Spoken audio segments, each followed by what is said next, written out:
Grâce à la grève de l'hygiène, beaucoup moins dangereuse que la grève de la faim, de plus en plus de gens peuvent accéder à la contestation. Aujourd'hui, nous nous sommes rendus chez une des grévistes qui pratique cette nouvelle méthode de lutte, Madame Solange Picou, née Baudricourt.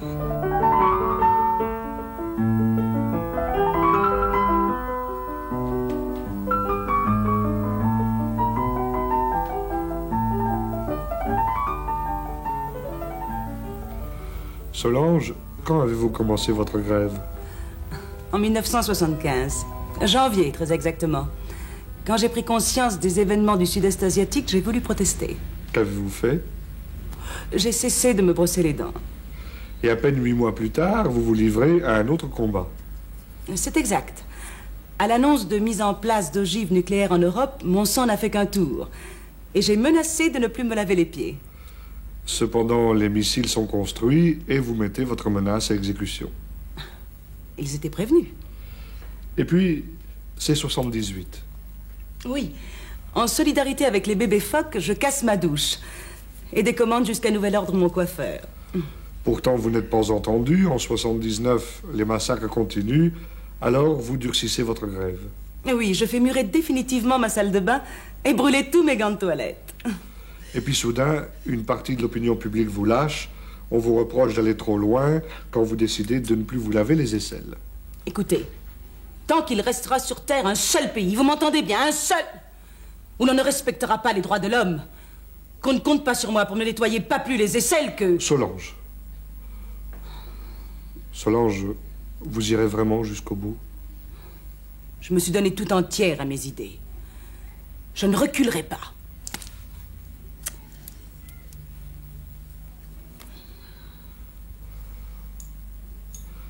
Merci beaucoup. Monsieur Picou, vous devez être fier d'être le mari d'une militante dure. Oui. Oui, mais enfin, c'est pas tous les jours facile. Vous souffrez de sentir votre femme dans cet état? De la sentir dans cet état, oh oui. Ah oui, beaucoup. Beaucoup. Et puis, il y a cette solitude, voyez-vous, éprouvante. Si éprouvante. Vous voulez dire que vos amis vous délaissent? Oh oui. Oui, surtout depuis qu'elle a refusé les 2 caisses de savon que lui a envoyé la Croix-Rouge, alors là, oui. Et votre famille ne vous soutient pas non plus? Si, par téléphone. Uniquement par téléphone. Ça, il faut les comprendre. Hein. Est-ce que vous pensez que les récents événements et les déclarations du général Sanosa concernant... Je vous en supplie, taisez-vous. Elle n'est pas encore au courant. Non, justement, en ce moment, je suis en train d'écrire au président des États-Unis pour qu'il règle au plus vite toutes ces histoires d'Amérique centrale. Hein. Ah oui, tout... Elle a menacé d'entraîner dans la grève son beau-frère et sa femme, qui est une femme qui, alors là, non. Vous écrivez souvent au président des États-Unis? Tous les jours, depuis 5 ans, tous les jours. Ainsi qu'au premier secrétaire du RSS, d'ailleurs, tous les jours. Et quelles sont leurs réactions? Ils sont embêtés. Ils sont très, très embêtés. Hein. Ça, ils sentent bien qu'il faut qu'ils fassent très attention parce qu'aux prochains troubles mondiaux, enfin, moi, en tous les cas, je ne tiendrai pas le coup. Roger! Roger! Ça y est, j'ai gagné! J'ai gagné, mon chéri!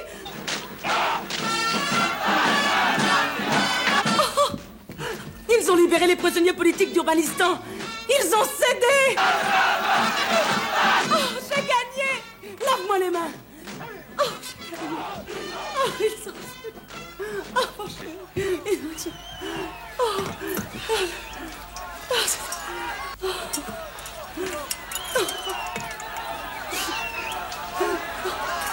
Non, pas les poignets. C'est pour les ségrégationnistes. Ah, oui, c'est vrai.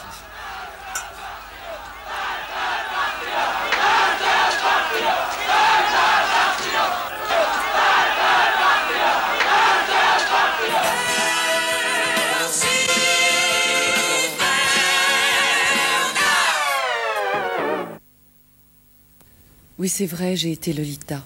C'est vrai, j'ai été cette femme qu'on pouponne et qu'on dorlote. Mais maintenant, c'est fini. Maintenant, je me sens forte et solide. Je cherche un homme, mais pas n'importe quel homme. Je cherche un homme qui ne me traite pas en enfant attardé. Parce que c'est pas gentil, que moi, j'aime pas ça du tout, et puis que c'est celui qui dit qui est. Nana. La monotonie de la vie commune a endormi en nos cœurs la folie des sens. Pour ranimer la flamme vacillante du désir, nous aimerions rencontrer deux messieurs bien sous tout rapport qui partageraient avec nous le F6 de l'avenue Bosquet et la gestion de la Soditrac, société de diffusion des engins tractables à haut niveau de rendement.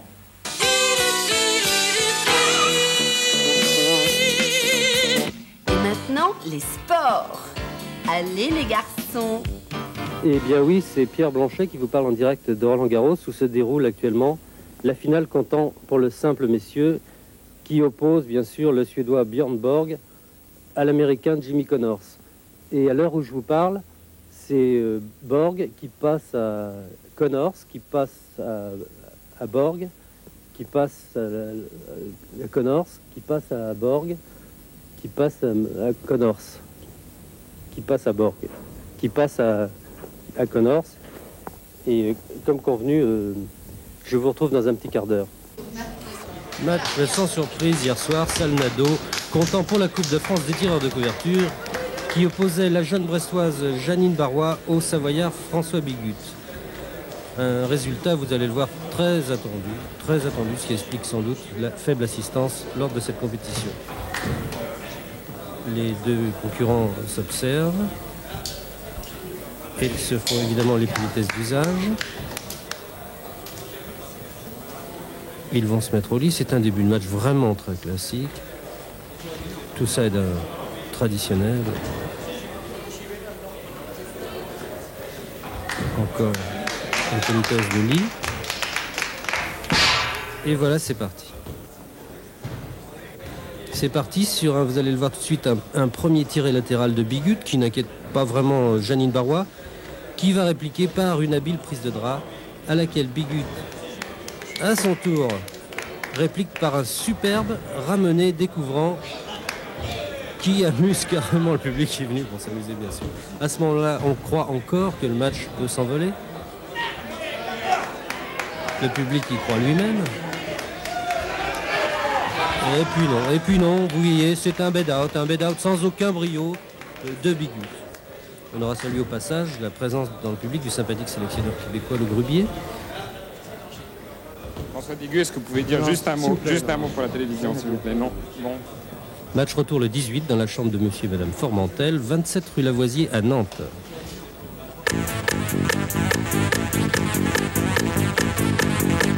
Grâce aux récents travaux du professeur Hubert Bagnol, on sait maintenant que le maréchal de Turenne savait le grec, le latin, monter un cheval sauvage, se battre à 1 contre 100, danser le menuet, escalader un fortin, jouer du tambour, chanter des romances, tirer à l'arquebuse, parler poésie et diplomatie, mais qu'à chaque fois qu'il faisait pipi, il s'en foutait plein son pantalon. Le rallye de Monte Cristo a fait très peu de morts cette année. Les organisateurs accusent le beau temps. Erratum. C'est évidemment un lapsus qui m'a fait dire hier, je cite, « Le ministre est con comme un balai ». Je voulais évidemment dire, le ministre est intelligent comme un balai. Un des joueurs, il est tombé par terre. Et très sportivement, je dois dire, monsieur Borg l'aide, ce qui était là, il l'aide à se relever parce qu'il est tombé. C'est bien, bon. Et là, c'est Borg qui passe à Connors, qui passe à Borg, qui passe à Connors. Comme convenu, je vous retrouve dans un petit quart d'heure. Ce film est dédié à Albert Bodifour, qui le premier a mis en lumière l'existence du Dugron des routes. 80 ans plus tard, nous sommes fiers d'avoir pu prouver le bien fondé de ces théories. Après des années de recherches déçues, d'espoirs toujours évanouis, d'attentes stériles, nous avions enfin trouvé ce qui nous semblait être une piste sérieuse, l'existence d'un terrain à Dugron. Et malgré une nature hostile aux reliefs abrupts, aux pièges innombrables, où la moindre piqûre de mouche pouvait être mortelle, nous entreprîmes de nous mettre à l'affût. La tension due à l'attente atteignait les limites du supportable lorsque soudain, incroyable, alors que nous commencions à perdre espoir sous nos yeux émerveillés, apparut notre premier Dugron. Quelle émotion pour nous, mais aussi quelle récompense. C'était un mâle magnifique de l'espèce dite des routes. Il semblait visiblement fatigué par son voyage. Comme l'avait si bien noté Baudifour, il commençait par répandre ses phéromones, ces fameuses sécrétions glandulaires odorantes qui permettent aux Dugrons de communiquer entre eux et de marquer leur territoire, les fameux terrains à Dugron. Nous constations aussi que sa fameuse réputation de méfiance n'était pas usurpée, et ce n'est qu'après un long et méthodique examen olfactif qu'il se décide à inviter la petite horde craintive à le rejoindre. Nous bénéficions d'une chance insolente. 3 femelles accompagnaient le gros mâle. Une vieille du type chignonné, une d'âge mûr, de l'espèce dite routière, comme le mâle d'ailleurs, et enfin un petit Dugron femelle encore non sevré, nous sembla-t-il. Bon, on va s'installer là. Ouais. Nous restions pantois devant le spectacle qui s'est déroulé sous nos yeux. Et dire que certains pseudo-scientifiques avaient osé contester la théorie de Baudifour sur les origines nomades du Dugron, tout en affirmant d'une manière péremptoire que son mode d'alimentation ne pouvait être que végétarien alors qu'il était de toute évidence omnivore. Comme toutes les sociétés de primates, celle des Dugrons était à l'évidence très strictement hiérarchisée et le rôle dominant du mâle ne faisait aucun doute. C'est au moment où nous progressions afin d'améliorer notre observation qu'un stupide incident faillit tout remettre en cause. T'as entendu, Germaine? Marcel? Ta gueule. Il nous avait entendus, et la petite horde semblait soudain inquiète, fébrile, surtout le gros mâle. N'était-il pas le chef du clan? Tapis derrière notre frêle abri de branchage, nous nous apprêtions à subir sa charge, lorsque curieusement, très curieusement, il nous semble assister à des prémices amoureuses. Commence pas à nous faire chier, hein, Germaine! Quel choc! Le cri nuptial du grand Dugron mâle venait de retentir dans sa sauvage beauté. Réécoutons-le, voulez-vous? Commence pas à nous faire chier, hein, Germaine! Plus aucun doute. Montre-toi. L'après-repas était le moment privilégié des amours pour le Dugron, et maintenant le mâle cherchait une couche moelleuse afin d'y féconder sa compagne. Comment tu m'as appelé tout à l'heure, gros con? Quoi, comment je t'ai appelé? Ta gueule! Comme elle est caractéristique, cette manière dont la femelle prenait l'initiative amoureuse. En un ballet gracieux, les prémices nuptiaux se déroulaient sous nos yeux émerveillés, mettant tour à tour en relief la grâce de la femelle et la puissance du mâle sous les regards rieurs du reste de la horde. Le grand rut des Dugrons avait commencé. Beauté simple. Quelle était grandiose la vision de ce couple de primates après l'amour, de cette vieille femelle endormie. Encore une fois, l'observation in situ venait bousculer bien des idées reçues. Le rut terminé, notre famille allait reprendre son voyage. Le mâle, responsable, chef, père, fils et amant, s'apprête à se désaltérer une dernière fois avant le long périple, sous les yeux attentifs de son enfant. Mais, regardez bien la vieille femelle. Il semble qu'elle dorme. Eh bien non. Arrivée au bout de son voyage, et afin de ne pas encombrer la horde, elle préfère mourir seule. Les autres le savent et dignement acceptent la loi de l'espèce.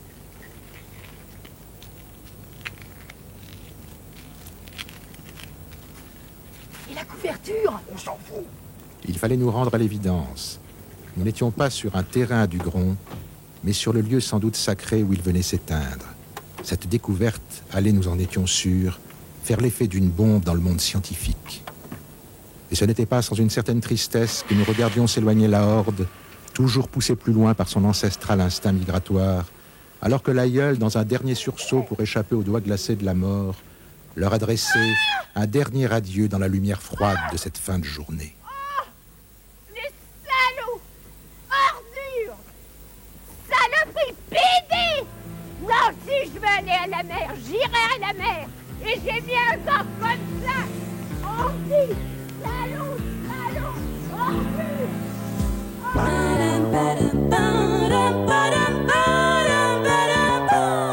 Le gros chat a mangé la petite souris.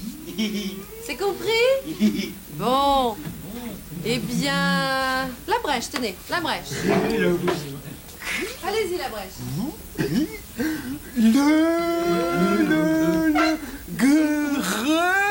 Gueure O égale égale... Gros, madame. C'est bien la brèche. C'est bien. Vous aurez 9. 9 et 2 bons points. Merci, madame. Madame. Comment? C'est Switoul qui fait le coup. Merci, Lorca. Oui, madame. Switoul. Switoul, vous pouvez me répéter ce que je viens de dire, là? Mais madame... On n'écoutait pas, Switoul, on rêvassait, comme d'habitude. Mais madame... Mais vous allez aller au piquet, Switoul, vous me ferez 10 rangées de bâtons. Hein? Au piquet.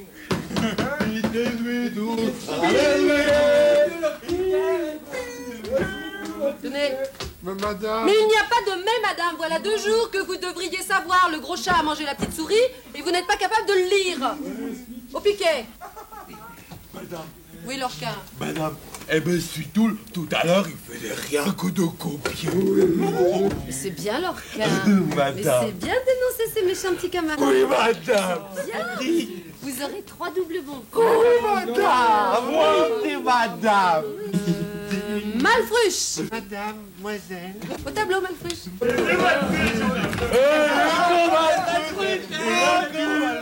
Malfruche.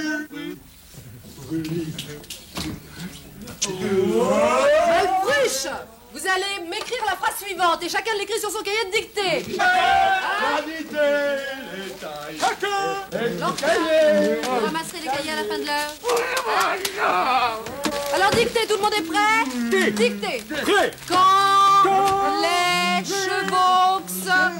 Quand les chevaux mirent leurs sabots sur la terre. Du petit, on ne bave pas quand on écrit, hein, la brèche. Quand on écrit, hein, la brèche. Sur la tête du petit canari, ça a fait splitch.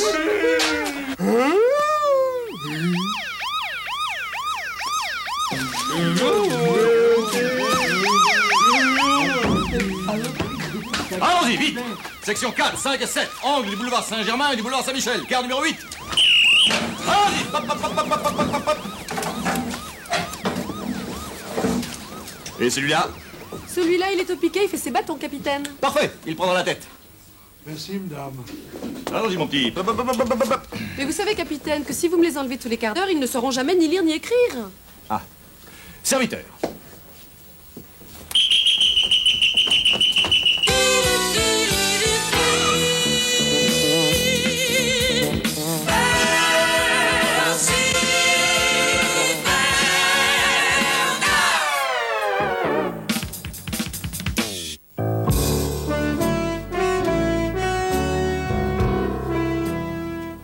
Bonsoir. Cette semaine, K comme kangourou.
C'est Borg qui passe à Connors, qui passe à Borg, et Borg passe à Connors, qui passe à Borg, qui passe à Connors, qui passe à Borg,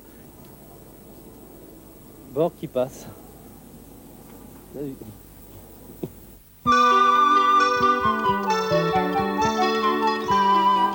Bonsoir à tous.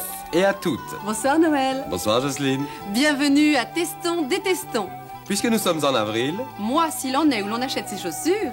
nous allons vous aider à faire votre choix en testant pour vous 2 modèles de souliers. Tout d'abord, un escarpin français, très fin, très agréable à regarder.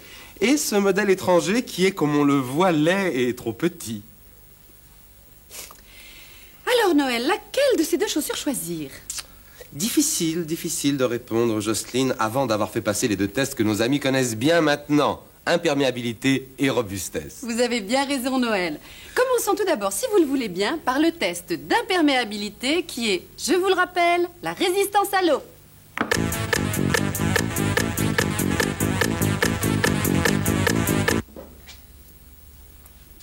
Ah, la chaussure française a l'air de très bien se comporter, Jocelyne.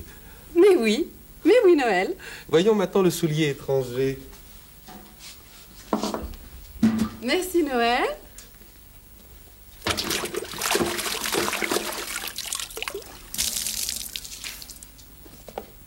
Votre avis, Noël?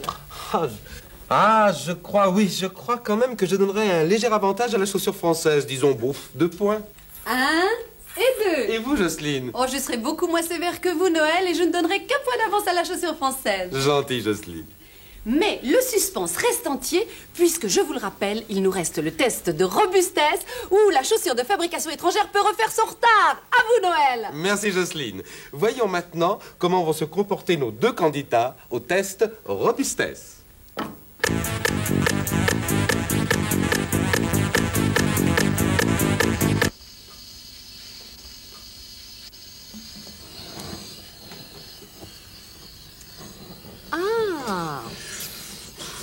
Ah oui, tout de même, je vous aide, Noël. S'il vous plaît, Jocelyne, merci. C'est chaud. Oh, mais dites-moi, il semble que le modèle étranger ne soit pas sans défaut, Noël. Je ne sais Enfin. Bon, passons à l'escarpin français. Oh, doucement. Jocelyne.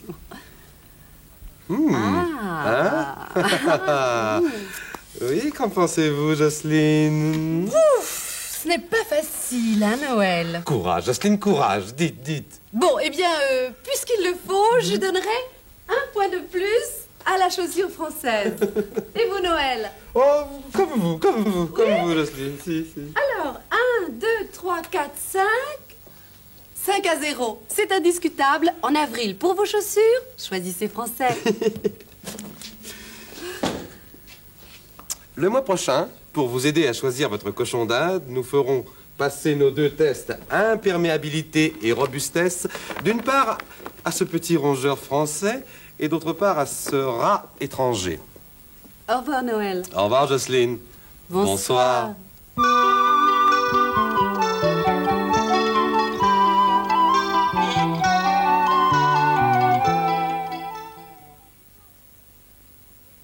Grissoires-les-Eaux. La chute d'un avion de chasse sur la salle des fêtes de Grissoires-les-Eaux pendant le bal annuel de Grissoires-les-Eaux a fait 150 morts, dont aucun n'était originaire de Grissoires-les-Eaux. C'est un véritable miracle.